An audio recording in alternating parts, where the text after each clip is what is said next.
আসসালামু আলাইকুম। আলহামদুলিল্লাহ আলহামদুলিল্লাহ, আল্লাহ অনেক ভালো রেখেছে। যে অবস্থায় আছি ভালো আছি। আপনারা আসসালামু আলাইকুম সবাইকে। আপনারা অবশ্যই ভালো আছেন। এখন একটু নুডলস, এই যে পেঁয়াজি খাবো, কী খাবো, রাতের বেলা ভাত খেতেও ভালো লাগে না, মানে একটু নুডলস করি, কিছু অন্য কিছু খাই ভাত ছাড়া। দুপুরবেলা কী করলাম, দুপুরে আগে পান্তা ভাত খেয়েছিলাম। ভাত ফেলতেও তো খারাপ লাগে, নষ্ট হয়ে যায়, তো কাউকে দিয়ে দিই, নাহলে খাই নেই এইভাবেই। বাইরে দিয়ে আসলেও খায়, কুকুর বিড়ালেও খাইলাই দিয়ে দিই, মানুষকে দিয়ে দিই।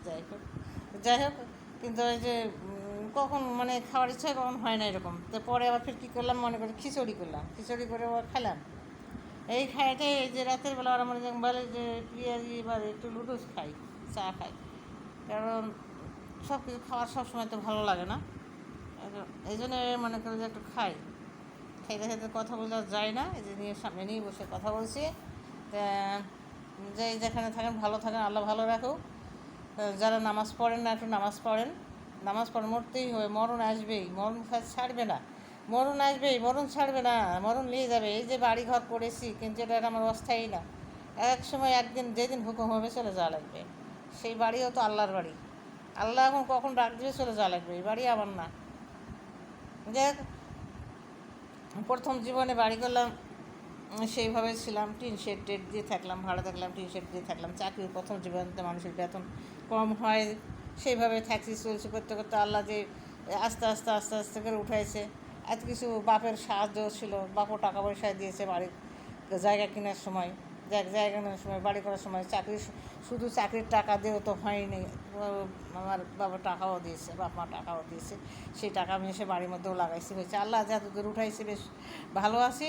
কিন্তু আল্লাহ সুস্থ আমাকে রাখছে, যে অবস্থায় আছি সুস্থ আছি, ভালো আছি, হাঁটতে চলতে পারছি, এটাই অনেক আল্লাহর কাছে শুকরিয়া করি। তে আল্লাহ বাড়ি করাইছে, আসি, কিন্তু আসি কয়েকদিনের জন্য, হয়তো আসি, যখন ডাক করবে চলে যাওয়া লাগবে। তো নামাজ কালাম ইমান আমল ঠিক রাখতেই হবে।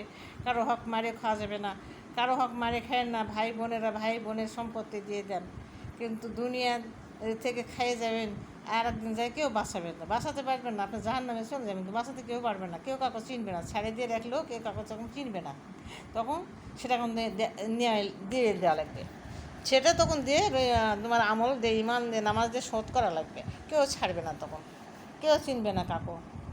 বাপ বাপ ছেলে মেয়ে বাপ মাকে চিনবে না, বাপ মা ছেলে মেয়েকে চিনবে না, কেউ কাউকে চিনবে না, ভাই বোনকে চিনবে না। দুনিয়াতে এই চিনে আর মানে কি দয়া মায়া, কিন্তু সেই দিন কেউ কাউকে চিনবে না। যাই হোক, তো এই তো নামাজ কালাম আমলগুলো ঠিক মতন করেন। এই যে সন্ধ্যার সময় এই যে মাগরিবে নামাজ পড়ে একটু ওয়াকিয়া বা মূল পড়েন, পারলে পড়েন, যে যা পারবেন পড়েন। আর সকালে তো ইয়াসিন আছে, তারপর তো কোরআন পড়াই আছে, তারপর তাহাজ্জুদ আছে, যে যা পারেন পড়েন। নামাজ শুরু করেন, নামাজ ছাড়া কেউ বাঁচতে পারবে না। নামাজ ছাড়া আমরা ভালো কিছু আসবে না। তো যে আল্লাহর যেভাবে আমাদেরকে যা রাখছে, আল্লাহর কাছে আলহামদুলিল্লাহ শুকরিয়া করি, আল্লাহ ভালো রাখছে, ওরাই আমার কাছে শুকরিয়া করি, আমি ভালো রাখছি, ভালো আছি, যে অবস্থায় থাকি ভালো আছি। কিন্তু নিজের ছেলে মেয়েদের নামাজ যেন পড়ে সেই দিকেও নজর দেন, নামাজ কোরআন যেন পড়ে সেদিকেও নজর দেন। আমরা বড় বড় শিক্ষিত করি, ইঞ্জিনিয়ার ডাক্তার বাড়ে, কিন্তু যে এইসব কোরআন নামাজ এইগুলো দেখি না। যখন দেখেন, সবাই দেখেন, আমার দুইটা ছেলে, দুইটা মেয়ে, এই যে একটা আল্লাহ নিয়ে হয় চলে গেছে, যে সময় আমার ডেলিভারি হয় সেই সময় তো একটা অসুবিধা হয়ে গেছিলো, নিয়ে চলে গেছে। আর এক মেয়ে, আমার দুই ছেলে।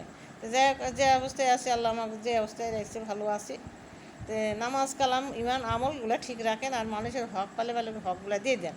কারণ কাল নাই, হয়তো কখন ডাক আসবে, চলে যাওয়া লাগবে, কোনো বিশ্বাস নেই, নিঃশ্বাসের কোনো বিশ্বাস নেই। আসসালামু আলাইকুম, ভালো থাকেন সবাই ভালো থাকেন। আল্লাহ ইমানদারদেরকে আল্লাহ ভালো রাখুক, আর যাদের হেদায়েত নেই আল্লাহ হেদায়েত দেন। আসসালামু আলাইকুম।